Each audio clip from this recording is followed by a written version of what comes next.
Hey, my semester has finally ended! Yay! Except not really, because I still have final exams! What's up, the Culture Detective here, investigating your favorite albums. And today I'm going to be doing an album review on the new Cindy Lee album, Diamond Jubilee.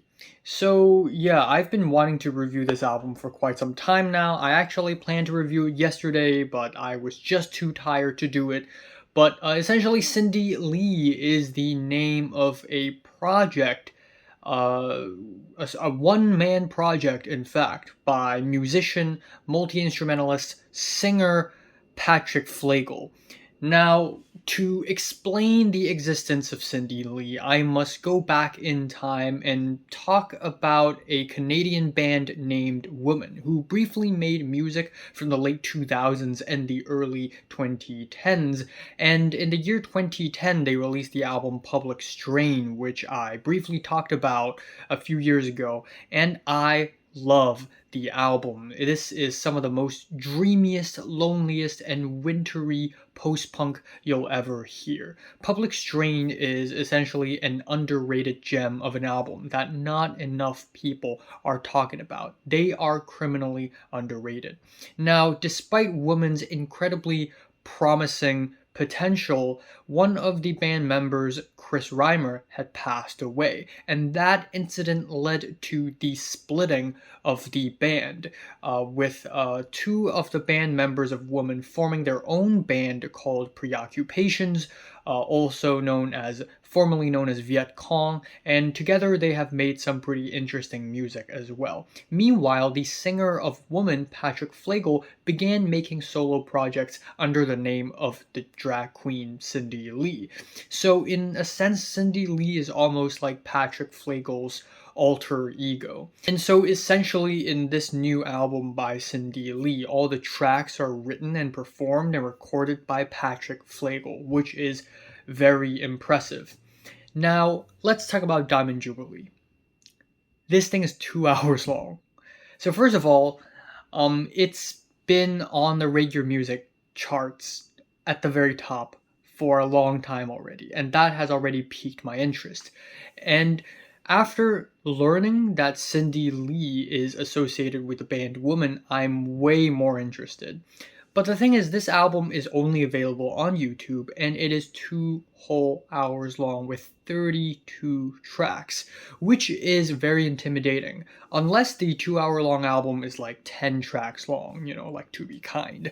I normally wouldn't just go into a 2 hour long album expecting it to be great. It's usually rare for me to enjoy a 2 hour long album the whole way through.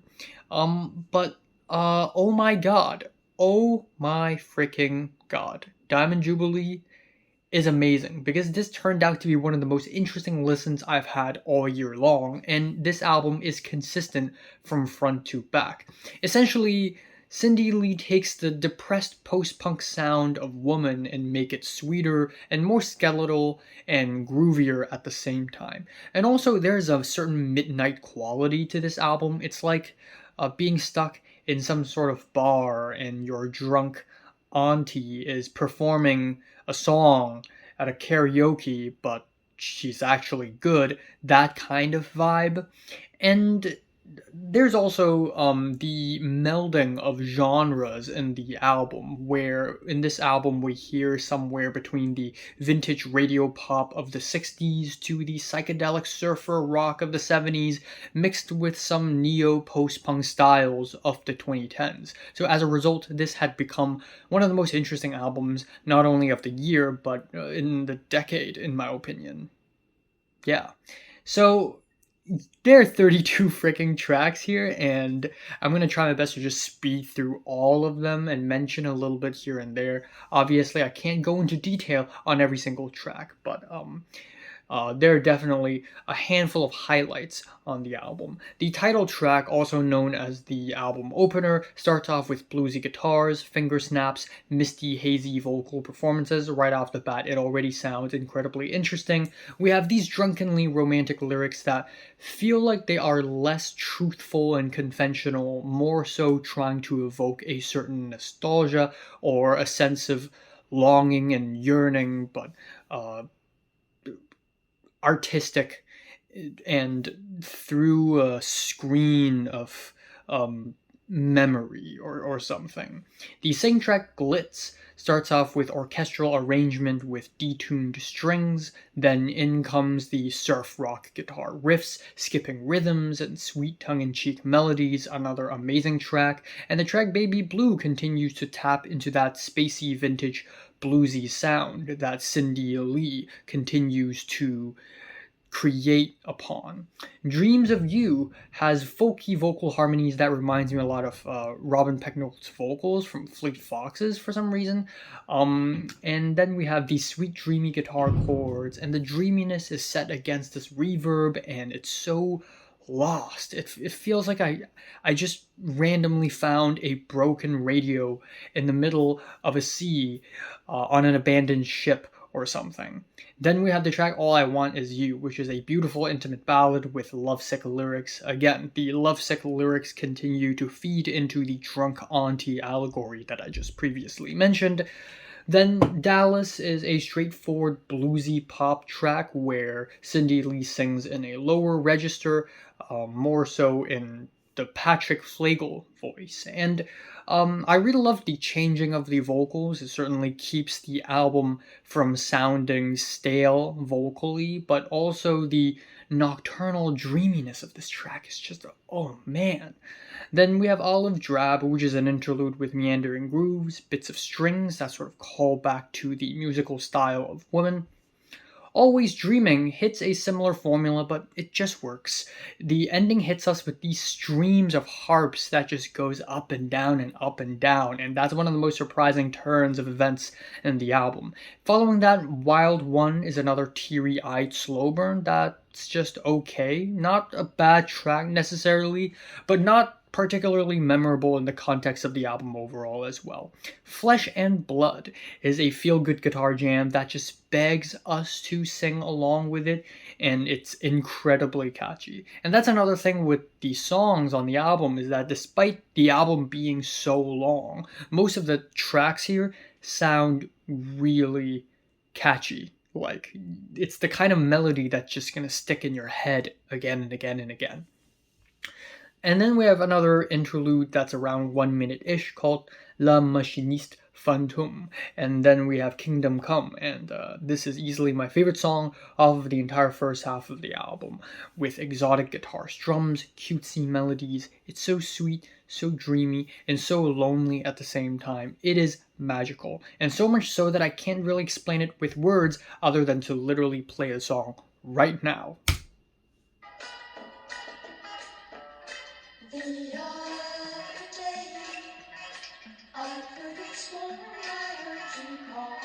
Again, I really like the lyrics that sort of dive into feelings of yearning and hope for the future, but in a dreamy, almost like a psychedelic sense. I miss you, dear friend. I heard your music playing far away. I'll cross my fingers for another day till the kingdom come. Then we have the track Demon Bitch, which is surprisingly a more relaxing track that sort of taps into the 70s sound with a bit of a chill country twang. The track I Have My Doubts is a swinging lullaby in 6/8 time signature, until Polarity's End is a track that is completely drenched in snowy reverb, and it's also easily the most structureless and meandering song on the entire album. The entire track sounds like an acid trip, and not necessarily in a great way, just in a way that sort of drags a little bit. But the first half of the album ends off with Realistic Heaven, which is an instrumental ending that rounds off the first half really neatly.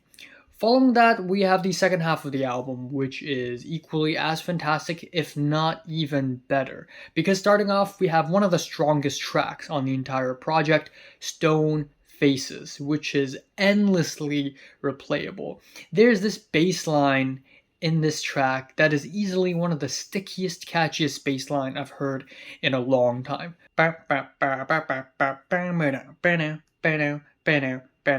It's just really, really catchy. Then the track Gable Vision funny is an icy rocker with angular distorted bass, nimble keyboards, and busy hand drums. It's very busy and bustly, and it sounds like something that King Gizzard and the Lizard Wizard would make back in the late 2010s or something. Then we have Dracula, which is a really lo-fi and relaxing track with a tinge of sadness in the back, the perfect formula. And then Lockstep is a noisy and dizzying track with a bass that sounds like blaring horns from a ship or something. It is a very dissociating track. Then the track Government Check is a slow burn with a hell of a beat switch. The beat switch in the middle of the track sounds like waking up from a dream or something.